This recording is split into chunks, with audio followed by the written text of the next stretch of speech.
Muito bem. É bastante cômico observar ainda a quantidade de argumentos pretensamente ateístas que preenchem bastante espaço nas redes sociais e, sobretudo, aqui no YouTube. Argumentos que são, na verdade, muito mais retóricas, né? E, vamos dizer, proferidos por pessoas que se autodeclaram ateístas. Ok. No meu entender, isso aí é basicamente uma armadilha. Uma armadilha que a pessoa arma para si mesma. Obviamente se trata de pensamento reducionista, né? Como o professor Olavo muito bem explicou, as correntes ateístas tendem a querer impor uma interpretação unívoca às religiões, aos livros sagrados, entendeu? Então, óbvio que isso é reducionismo. E um dos grandes filósofos contemporâneos, muito indicados pelo professor Olavo de Carvalho, né, muito indicado, né, que é basco, o senhor Xavier Zubiri, em um dos seus artigos científicos, explica que todo ateu convicto, né, em realidade, não tem um problema com Deus ou com a religião, ele tem um problema com o seu pai biológico. Quer queira, quer não, né, o papel de pai, a imagem do pai, né, simboliza Deus. O simbolismo está aí, ele funciona tanto nas tradições religiosas quanto na vida social, na vida cultural, né? Então é claro que, perdão, no interior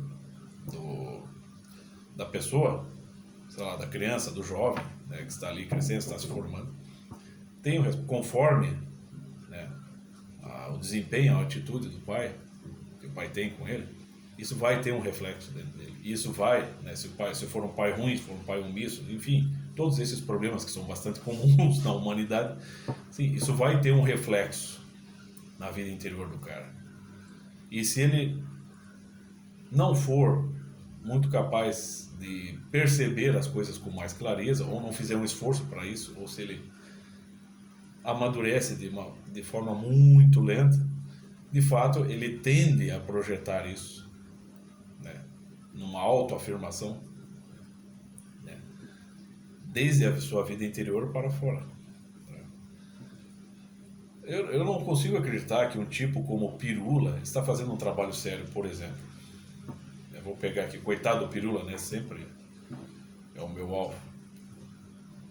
Porque, né, partindo dessa visão reducionista na qual a pessoa insiste em trabalhar, né, você percebe que se a pessoa está buscando uma verdade objetiva, né, não estou buscando as religiões, o cara parte desse princípio que as religiões são só ficção, são só um conjunto de imaginário de superstições, é algo ultrapassado, e pretende buscar uma realidade, a verdade, mais objetivamente, ele não percebe o seguinte, geralmente não percebe o seguinte, porque qual que é a primeira noção, que é uma pessoa que está mais acordada, né, eu estou tentando, né, também aprender as coisas, eu acredito que estou um pouco acordado para a realidade. Por exemplo, a primeira noção que eu ganho, né, ao entender as religiões, sobretudo a minha, né, me esforçar por entender, né, é que, bom, se Deus existe e ele constitui a inteligência, né, que rege o universo, vamos dizer, um fundamento imprincipiado, né, um ser imprincipiado que cria os demais, bom, então eu já não sou o centro do universo. O homem, a espécie humana, por exemplo, não pode ser o centro do universo, né? Então isso já concede a mim, a minha inteligência, a primeira noção de uma verdade objetiva para além de mim, né?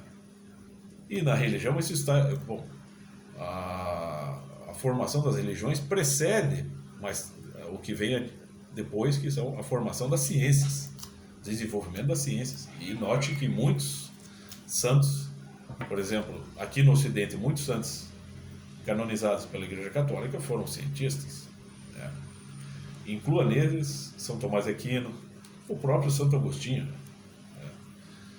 É só você procurar ler, né, sem, né, ler a obra desses desses grandes homens aí da Igreja Católica, sem aquele preconceito, sem aquela mesquinharia de buscar por erros, por incoerências, mas ler objetivamente, né?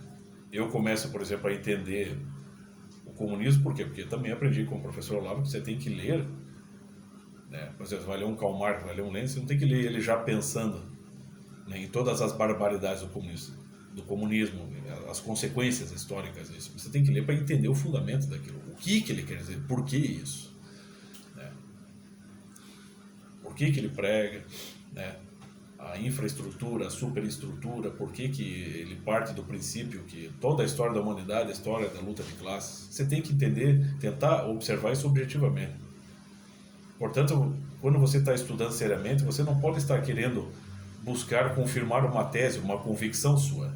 Você vê, os ateus, geralmente ateus que eu conheço aí, e que a gente percebe aí a gente testemunha aí pelas redes sociais, pelo YouTube, parecem estar muito mais empenhados em fazer valer as suas convicções. Uma vez, assim, descaradamente, o Pirula uma vez recomendou: você quer entender religiões? Você pega essa lista, uma pequena lista de livros que ele colocou embaixo de um vídeo dele, né? De autores que são explicitamente antirreligiosos, anticristãos. Sabe, como é que você vai? Não, você quer entender? Você vai ter que ler.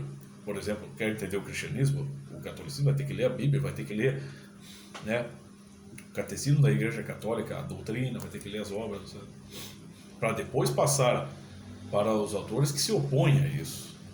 Mas você vai ter que entender a história do cristianismo, a história do catolicismo, porra. Tem que entender objetivamente. Então, como é que esse rapaz pode pretensamente querer ensinar ciência, se justamente a bibliografia, já que ele recomenda, é toda tendenciosa? Então vem com essa, meu filho, aqui tá cheio de gente aí disfarçando as suas crenças, né, com a bandeira da ciência, com a bandeira da objetividade. Comigo não, meu filho. Então é claro que se trata de um argumento pretensos argumentos a favor do ateísmo são reducionistas. Porque o cara muitas vezes parte do princípio desse, que não existe uma realidade, uma inteligência objetivamente para além dele. Existe o grupo de cientistas, né, aqui no mundo, esses é que são a fonte do entendimento. Esses é que vão explicar o universo. Apostar muito nessa ideia do acaso, né, como Richard Dawkins, né, um dos muitos que aposta nisso. Richard Dawkins é uma besta, cara, até eu. O único livro que eu li que nunca me ensinou nada foi o livro do Richard Dawkins, né, O Deus, o Grande Delírio. É muito fraquinho, gente. A pessoa está falando das suas convicções, está falando do eu é que entendo as coisas, entendeu? Você vê que já o fato da pessoa querer abdicar da crença de Deus, da crença em Deus, da crença de uma inteligência que vai para além disso e que rege aqui e que está simbolizada, muito bem simbolizada nas religiões, o cara abdicar disso, o cara renunciar ao entendimento disso, pode causar realmente um embrutecimento, um emburrecimento, uma limitação na visão, porque daí justamente ele está procurando, né, a fonte de forma inversa. Você pegue lá um dos mestres do Karl Marx, Ludwig Feuerbach, o que ele escreve? Que Deus, que o homem, na verdade, cria Deus à sua imagem e semelhança. Bom, isso muita gente faz, falsas religiões, pega muitas seitas protestantes, são isso, de fato. Mas alguns querem, vamos dizer assim, acreditam que vão, vamos dizer assim, invalidar, vão desmoralizar as religiões simplesmente com aquele exemplo dos índios numa tribo isolada. Estão lá em seus rituais. De repente eles veem pela primeira vez um avião cruzar o céu e então eles começam a fazer sinais para que o avião, né, chegue até eles, porque eles acreditam que aquilo é um sinal de Deus. Então o cara pensa que isso, um pensamento primitivo, simboliza a religião, as religiões. que então todas as religiões podem ser colocadas na mesma caixinha, porque todas, no fim das contas, são aquilo. São só um bando de gente primitiva que acredita que quando vê um aviãozinho no céu, acredita que é o sinal de Deus. Quer dizer, o cara, ele está reduzindo a visão dele a isso. Entendeu? Ele está definindo a crença religiosa, tá? Ele está definindo a crença da pessoa que crê em Deus a isso. Ele não percebe que no fundo é ele que acredita nisso e não o crente em Deus. E o crente em Deus, ele percebe que uma pessoa, um crente inteligente também, né? Uma pessoa que tem fé, mas que seja inteligente, ela é capaz de perceber, né, que a fé diz o que os sentidos não dizem, como explica muito bem Pascal, que era um grande matemático, né, e cristão. Então, o Pascal diz: a fé diz o que os sentidos não dizem, porém não algo diferente, mas a mesma coisa. Né? Então, é claro que o ateísta vulgar aí, esse das redes sociais, esse da vida, né, do dia a dia, ele não é capaz de perceber que no fim ele está projetando as suas convicções, né, no mundo, e está tentando reduzir o entendimento do mundo ao seu ponto de vista. Por quê? Porque ele perdeu o foco num centro que vai para além dele. Se ele perceber não, que existe uma inteligência que rege o universo, que ela está muito bem simbolizada nas religiões, se ele dá espaço para isso, bom, aí ele tem toda a chance de expandir os horizontes de consciência. Mas como ele está interessado apenas em, geralmente, não todos, está cheio de ateu inteligente aí, mas esses a que me refiro estão muito mais interessados em, vamos dizer assim, levantar a bandeira da ciência para combater a religião. Aonde eles chegam? Eles chegam, no fim das contas, ao que o Pirula diz, né? Que no fim das contas, o homem não passa de um chimpanzé melhorado, né? Um macaco melhorado. Ele vem com aquela história de a diferença entre DNA do homem e DNA do chimpanzé é de 1%, então praticamente é nada. Né? Então quer dizer que nós temos que acreditar agora que, no fim das contas, as pirâmides do Egito ou os smartphones, eles não são fruto da inteligência humana, eles são fruto da evolução do macaco, né? Entendeu? Só que por que isso aconteceu com apenas uma espécie de macaco, né? Por que só uma espécie de macaco evoluiu e deu origem, por exemplo, a mim? Eu não que eu seja um cara inteligente, mas, né, eu sou bastante distinto do macaco, né? Entendeu? Como é que o cara pode levar isso tão a sério? Por que só aconteceu esse milagre com uma única espécie, né? E não com as demais.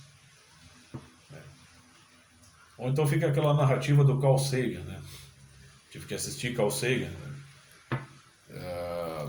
Quase toda a minha infância na escola, toda sexta-feira passava a série lá, o Cosmos, né? Ele estava passando esses dias novamente aí na TV e eu decidi assistir um episódio. Ele estava falando justamente da evolução, estava narrando lá sobre a evolução. E, né, lá pelas tantas, né, lá para certa altura do documentário, ele fala que a nossa consciência evoluiu a partir de tal situação. Mas como é que ele sabe que a consciência humana é fruto da evolução? Porque quais outros animais possuem uma consciência, por exemplo, a consciência moral? Né? Da onde que ele está tirando isso? Porque o Carl Sagan eu não posso, então eu não posso contestar o Carl Sagan. Posso contestar as religiões, mas não posso contestar o sacrosanto Carl Sagan. É claro que eu vou contestar. Porque as pessoas não são mais tão ignorantes. Até eu, né, não sou mais tão ignorante. Então a gente se informa, a gente pesquisa, a gente estuda, a gente vê, não, peraí, a consciência é um dado supranatural, muitas vezes. Né? Muitas vezes não, a consciência é um dado supranatural, eu vou ficar com o professor Olavo de Carvalho. A consciência pode determinar a evolução de alguma coisa, pode determinar um outro destino para o ser. Portanto, como é que ela pode ser um elemento da evolução? Alguém aí é capaz de dizer se existe um consenso entre os evolucionistas, darwinistas, de que a consciência seja ou não fruto da evolução, consciência humana? E se é, por que ela não está presente nas outras espécies do reino animal? Quer dizer, o troço é bem complicado, né? Bem complicado. Mas o Carl Sagan está lá, porque a nossa consciência, ele já parte, ele narra assim como se fosse um dado concreto, um fato consumado. Não é um fato consumado.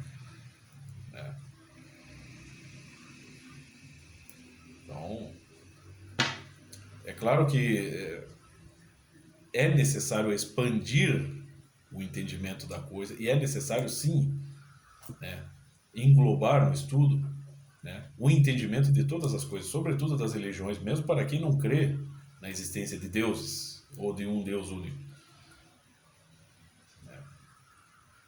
O cientista, o que eu saiba, o que eu aprendo, um pouco que eu aprendo em ciência, o cientista é aquele cara que tem que estar justamente considerando todas as possibilidades.